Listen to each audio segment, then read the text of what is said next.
วันที่21ตุลา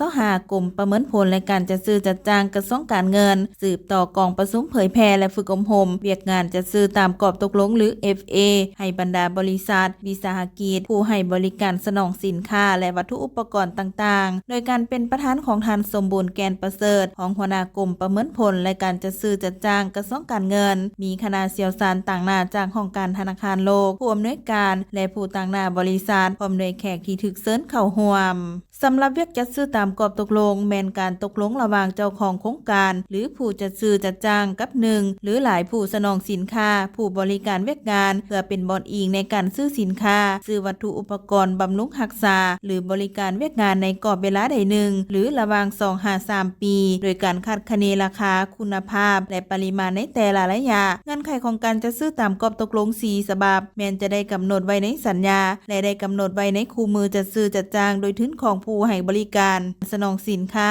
และวัตถุอุปกรณ์ต่างๆแต่เมื่อกวดกาเบิ่งแล้วเห็นว่าราคาสินค้าที่จัดซื้อของแต่ละบริษัทและวิสาหกิจผู้ให้บริการสนองสินค้าแม้นมีความแตกต่างกันทั้งสิ่งที่ซื้อแม้นอันเดียวกันฉะนั้นกระทรวงการเงินได้เฮ็ดเวียกกับธนาคารและเสนอให้ธนาคารโลกสร้างเอกสารเพื่อมาจัดตั้งปฏิบัติประมูลสิ่งดังกล่าวที่ต้องจัดซื้ออันเก่าทุกปีปกติเพื่อให้มีความประหยัดงบประมาณประหยัดเวลาและลดพรขั้นตอนขบวนการจัดซื้อจัดจ้างให้มีประสิทธิผลและว่องไว